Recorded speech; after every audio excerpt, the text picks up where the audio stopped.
Hey everyone! So I haven't done a video in quite a while because I was in the cave, so to speak.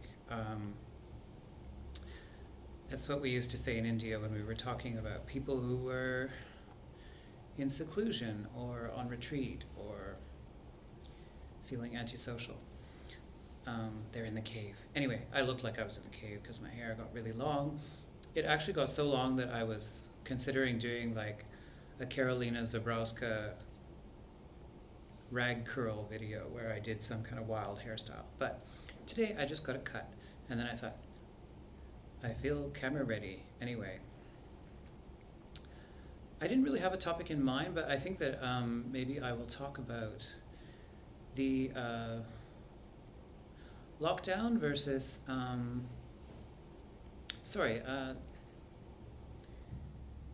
the kind of idea that everyone should just carry on as normal versus lockdown and stay home and stay safe kind of thing. These two kind of schools of thought in regards to pandemics in general. Like a lot of my friends are left-wing, and I would call myself a lefty, generally speaking. But when this pandemic hit, and there was so much sort of conflicting news coming out about it, like how it is transferred and how many deaths there were and how many cases there were and what different medical experts were saying.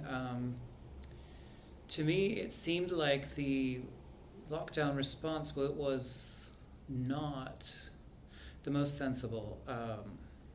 Because the thing is, like, viruses are always evolving, and potentially we could have many such epidemics. And I feel like it's not really tenable to have curfew and lockdown and quarantine every single time. I also feel like the Western medicine, or any kind of medicine really, should kind of at this point be sophisticated enough to deal with a virus pretty much with a hand sanitizer. I mean, I feel like there should be antiviral hand sanitizer by this point in scientific development. Now, maybe I'm being naive because I realize that viruses are different than bacteria, and viruses mutate, whereas bacteria tends to kind of have one modus operandi, limitations, etc. However, I don't know, when you look at the things that are being developed, for instance, touch technology, which is quite unnecessary, really, and I don't know, radio waves, I feel like if enough resources were dedicated to that and the best minds were on it, we wouldn't necessarily need to be having a debate about vaccines, because there would be some kind of less objectionable remedy. Now, as to the stay home and stay safe versus what's it called, Horde Immunity method, at a certain point, like, it's one thing if you have like 3 cases and then you do a lockdown on those 3 cases, or you have like 10 cases or 20 cases and you kind of know where they all are, and then you do a lockdown and then you contain it. That's sort of fair enough. But when the virus is already sort of rampant in your country, I feel like a lockdown at that point becomes more harmful than the virus would be itself, because you have, and especially when you have the WHO and various medical experts saying that, you know, you have to imagine your body covered in glitter, which is kind of like a paralyzing thought. Like, and on top of that, you also have to realize that people, when they're paralyzed or frightened or frustrated because they've been in lockdown, they are not naturally at their best to be mindful of everything and to stay safe in the way that was being recommended.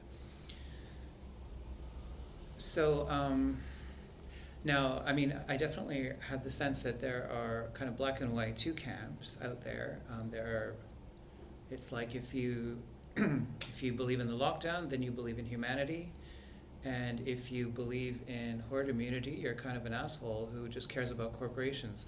Now, correct me if I'm wrong, but I feel like small businesses also are dependent on the market being open. And there's like artists and dancers and all kinds of people who work for themselves or have, you know, like middle to low paying jobs who are dependent on things being open. I'm just seeing on my street a number of businesses closed during lockdown, which makes me sad. And I also think like there are 101, well, look, just there are innumerable ways in which we are dependent on businesses for our survival that we don't even think about every day. And on top of that, there are innumerable ways in which, just in order to survive, we touch things and we do things that were being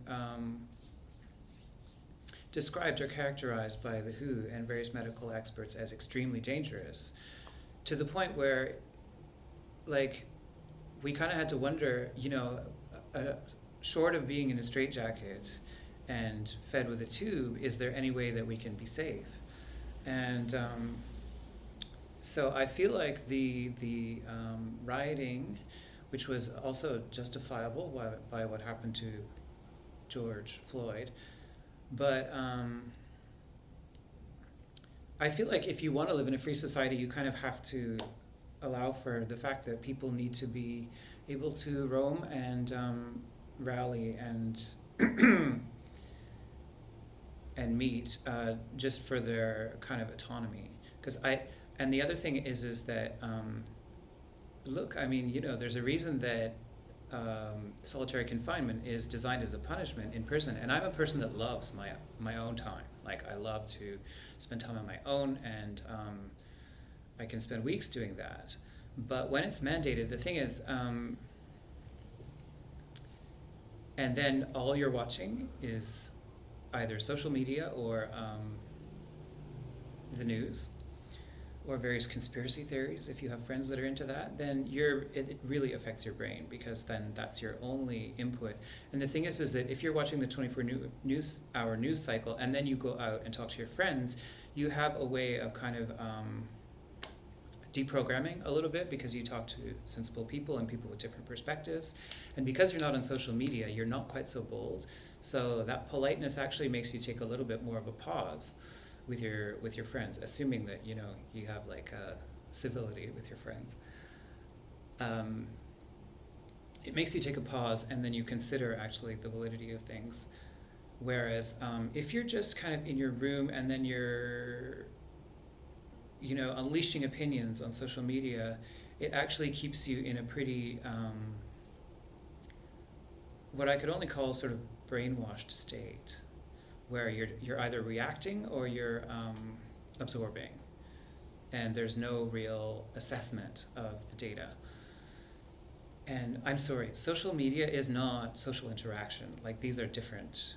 If you've ever been on a dating app, you probably have experienced, and this is like catfishing aside, you've probably experienced, you know, chatting with someone for a couple of weeks or a couple of months, and you really feel like you know them on a soul level, like, oh, this person is my soulmate. And then you meet them in a restaurant or something, and you watch them order soup, and it's like the magic is over. That is not who I thought they were. It's a completely different person. And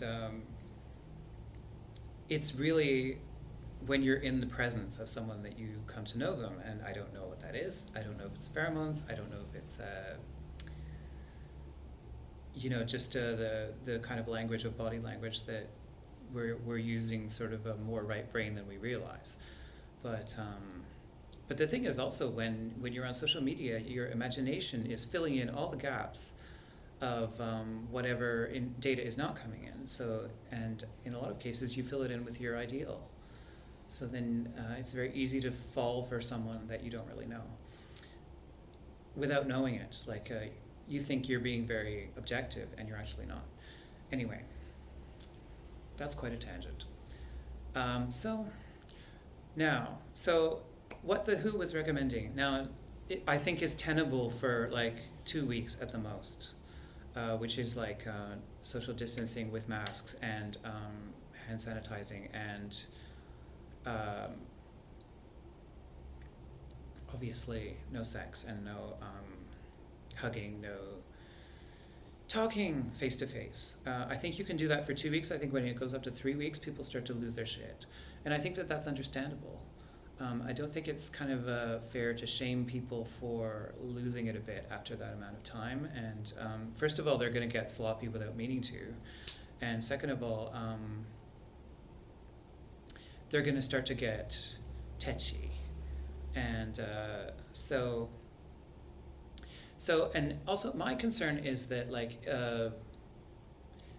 it's very easy for the government to sort of do this and then set up a kind of, I don't know, like fascist medical state where you just have to do whatever is the latest kind of trend in science. And we always tend to think of science as the height of truth, but it's always changing as more and more things get discovered, and then various things end up getting debunked also. So you can never really say that we are at the height of truth as far as science is concerned.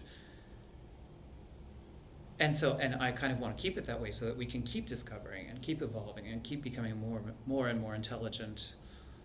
I feel like if you lock it in at some place like, oh, vaccines are all the research we're ever going to do about viruses, then it kind of stunts the evolution. So, what do I think? I wonder if it would have been worse if we had let the virus rip, honestly. I know that's controversial to say. I want to state for the record that I care about people, I care about old people, I care about small businesses, but I'm saying that taking those things into account. And anyway, I guess that's it. So I will talk to you soon, and let me know how my hair looks. All right, bye.